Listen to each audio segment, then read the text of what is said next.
Three Jokers. Do we really want the story to continue? Before you hit the thumbs down, just listen to me on this one. Empire is still, except for one story, is pretty good, and we'll talk about that. And also a Cowboy Spawn. Yes, thank you. Please, some more of that. All that and more right after the intro.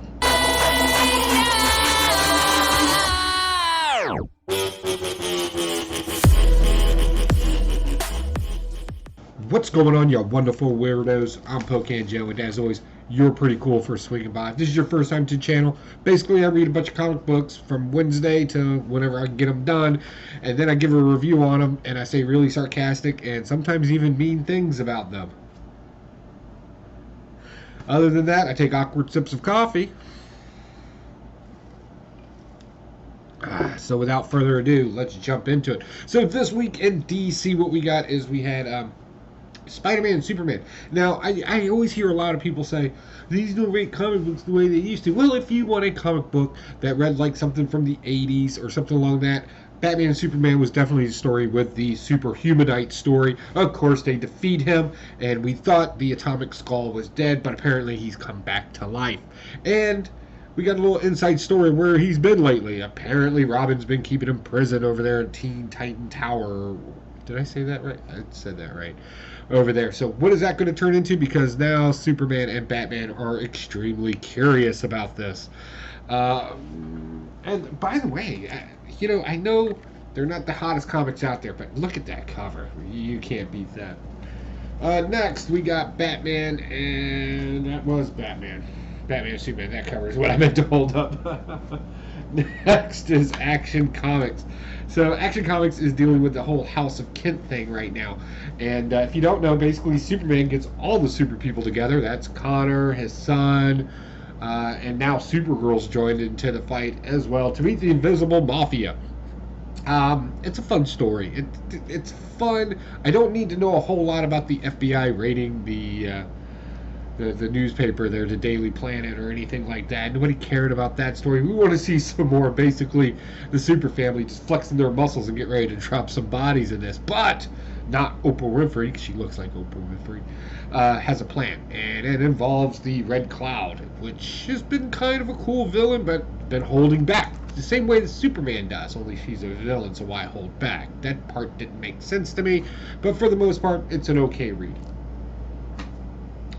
Let's see here. Next, Detective Comics. So, we're playing along with the Joker Wars right now. So, what happens when all the toxins from Ace go into the sewer? Well, that's where Killer Croc comes into play. By the way, horrible rendition of him. They did a much better job on the inside. We get a great comic book story where we kind of get a moral lesson at the end of it. We got a villain who thinks he's doing the right thing, but honestly, the effects of his right thing are wrong, I guess is the best way to put it.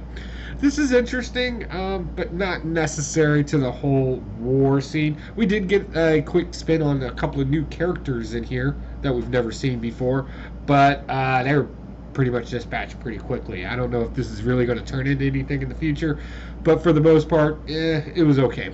Not necessary. Now the one you've been waiting for.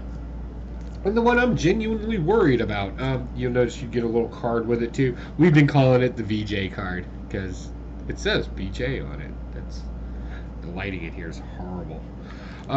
I got this cover right here because I love the storyline with the smiling fish. All right, that's one of my favorite, and they addressed that in here too, which was even awesome. And I got to see Giggy. If you don't know who Giggy is, and if I had my comic books with me, I'll show you his first appearance. But he was technically the first sidekick for the Joker ever, it's a very classic cover. I'll be sure to bring it up some other time. But then I was also able to get this 1 in 25 variant, and they gave me another BJ card for it, which they better, because I spent a lot of money. No, I didn't spend that much money on it. But still, nevertheless, thank you, Xeno Comics, for holding this one for me. I really appreciate that. So, yeah. So what did we think of the story? Interesting. Scary at the same time. So we finally confirmed that there is definitely 3 Jokers, and we even have their personas, right? The comedian, and so on. And just extreme personalities is all it really is. So what did I think of it? I liked the story. I hope it's not it's in somebody's mind type of thing. You know how they do that in comic books sometimes? It's not reality. I hope it's not that. But my biggest question to you, the viewer, is this story necessary? Do we want a background to the Joker? I thought the lore of the Joker was always that there was no background to him, and he evolves as chaos evolves, right? That was kind of the thing about him. That's why he never needed a backstory, because he was chaos, or the personification of chaos, I should say. So it's definitely interesting, but are we ready for this kind of story? And the only way you can dig yourself out of it is if you do oh, it's not reality, it's in somebody's mind, or some sort of digital thing, some, two-panel explanation. So I hope that's not the case, but then again, do I want a backstory to the Joker or Jokers at this point? I don't know. I'm torn. Where are you at in it? Definitely comment down below. So we're going to move on to Marvel. So I'm one of those suckers that jumped on Empire, and all those stories have turned into garbage. This is no exception. This is, and I'm hacking my way through it. Hacking my way through it. So the art in here is good. Yeah, you should always try to say something nice. I loved the splash page with the dinosaurs, right, walking through it. So what's going on in this book? So basically, we got the Avengers split up throughout the world, and for now on, we're just going to call them the Vegetarians, so the Katotes. We'll just call them vegetarians at this point, or salad people, whatever. So they're battling them back and forth, and there's some discrepancies between how humans should take care of them and how the Korean skulls take care of it. We're down in the main part of the story actually happens down in the Savage Land, so that's probably the most relevant. So Kazar is battling his wife. Don't we all, fellas? But so they're down there fighting, and I'm not even sure how they took her over. I know she has like the embodiment of the land, the Savage Lands, right? But that doesn't mean that she's a plant person at the same time. But regardless, Brother Voodoo had taken over a Man Thing at that time, so he's kind of out of the battle right now. And the story just didn't go anywhere. Well, I mean, it ended with Kazar being dunked into some magical healing waters and made better like that. And the story got very convoluted about their love affair over the years, a lot of backstory to it. And then we got, once again, how Wonder Man is not a fighter anymore, or he's a pacifist, or whatever the case is. The story's all over the place, and it's a mess, and it makes it very hard to review. Even if you took things in chronological order, it's still just an awkward mess. Speaking of awkward, I need an awkward sip of coffee. There's only about two more things better than coffee: whiskey and a double whiskey. Alright, so moving on. Alright, so there is one Empire story that I am enjoying, and that's the Captain America one. Only because I've been so let down by the other Captain America book that's just kind of refreshing to get a take on a moral lesson. And some people would even say that this is somewhat left-leaning, it's whatever. I don't care. There's a good moral lesson to be learned in this. And I think if a comic book has an opportunity to do that, or at least touch bases on certain morals, I'm all for that. But the great thing about this is, again, this is mostly Captain America action and his sense of leadership. And a sense of leadership is something that, anybody in the military should have at some point or another. But I think my favorite thing in here, and I'm not even kidding you, yes, it was a simple solution to a complicated problem. You had the monster vegetarian person. And Captain America just threw a shield at the little man's rod, and it broke, and the whole thing fell apart. But that wasn't really the story in here now, was it? The story in here was about the Howling Commandos and a bunch of diverse people working together. Which, I hate to say it, that's what you do in the military. So, I heard some reviewers, and they're like, very left-leaning, diversity, this. And I'm like, that's what the military is, you jackwagon. What? Why would somebody that's never been in the military comment like that? That's just stupid. So if you're watching this, you're a retard. That was just absolutely stupid. But, so yeah, good story, good stuff going on here. Little moral lesson, left-leaning, right-leaning. God, who cares?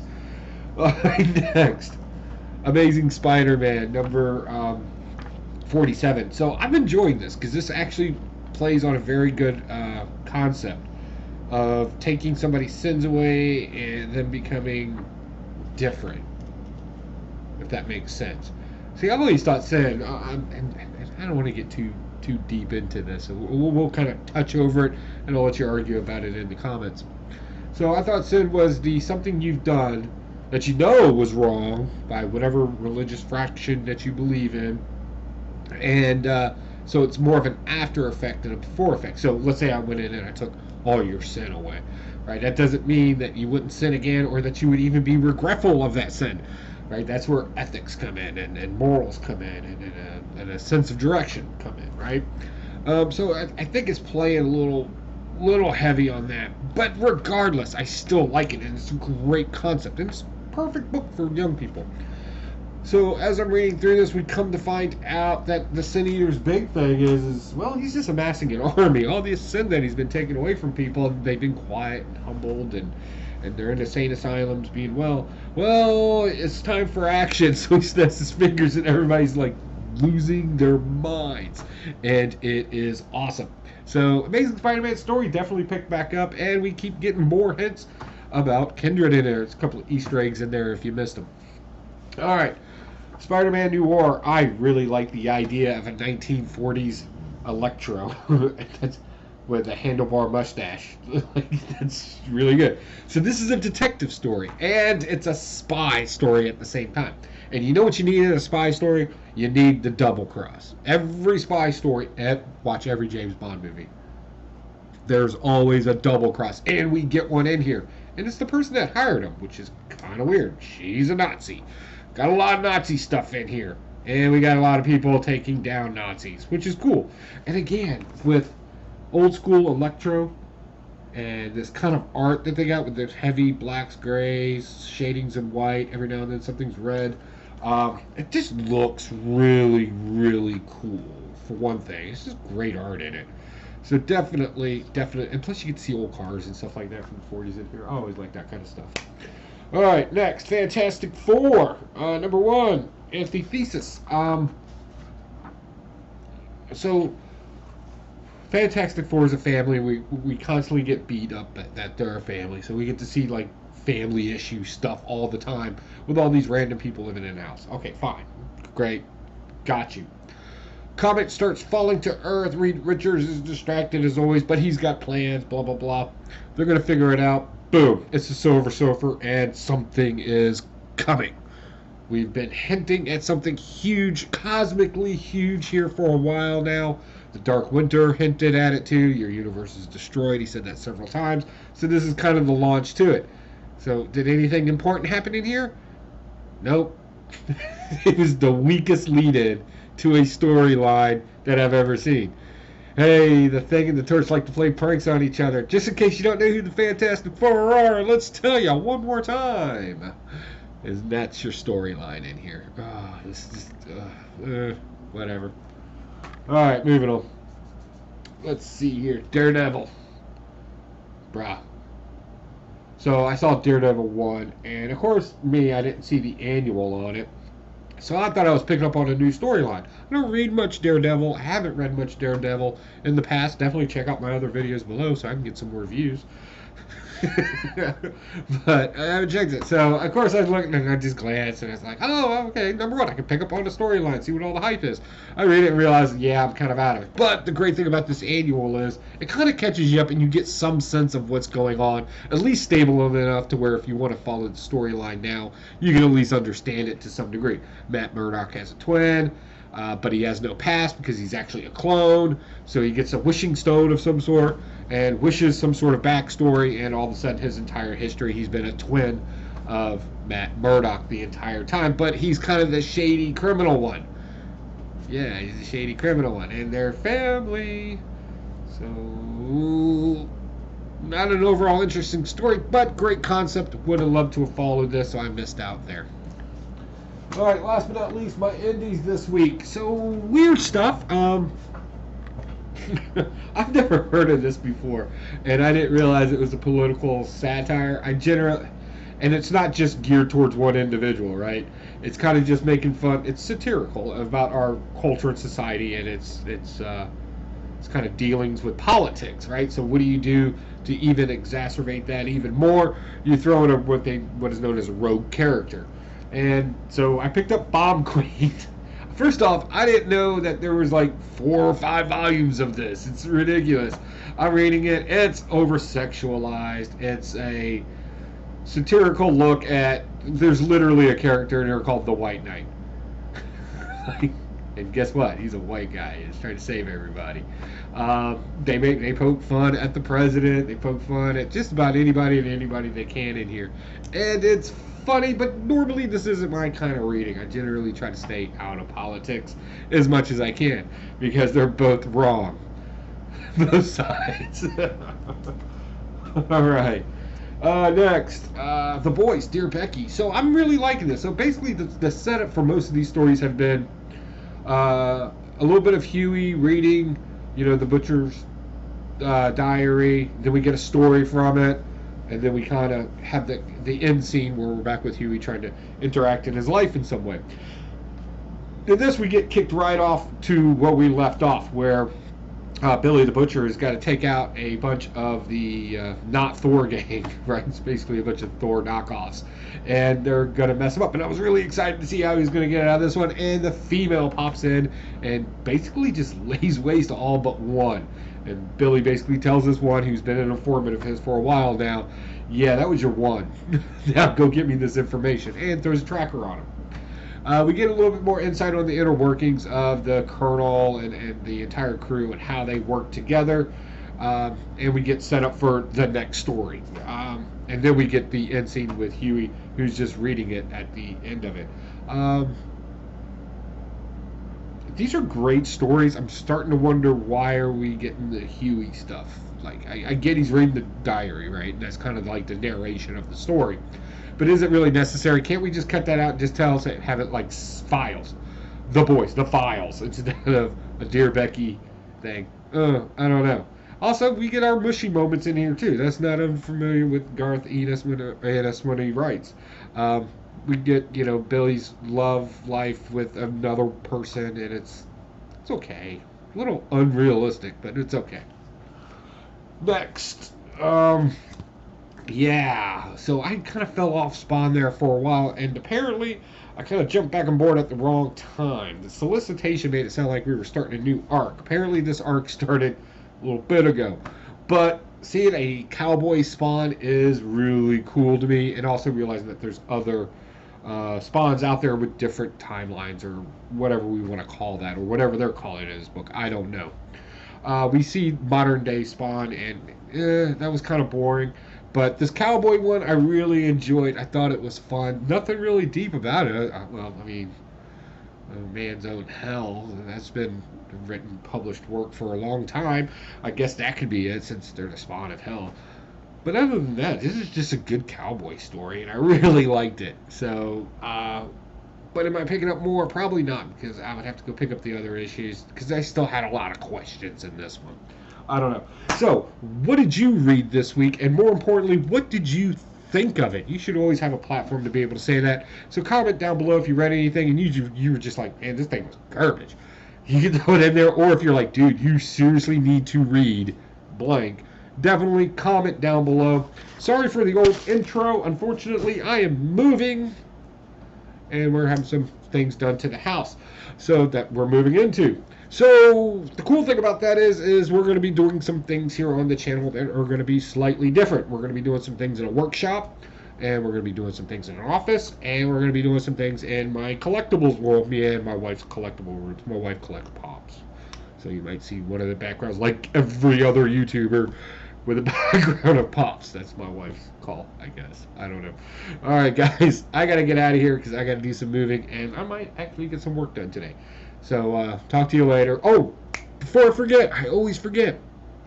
Tonight, Friday night, 10 p.m. Eastern Standard Time, right here on the YouTubes. Check out Blast It or Stash It. It's our 200th episode, and we definitely want to invite you there. Come on to the chat. we're gonna be doing some things where we bring some blast from the past back on. So that should looks like it should be a really good time. Hope to see you there. All right, guys, I'm out of here. Bye.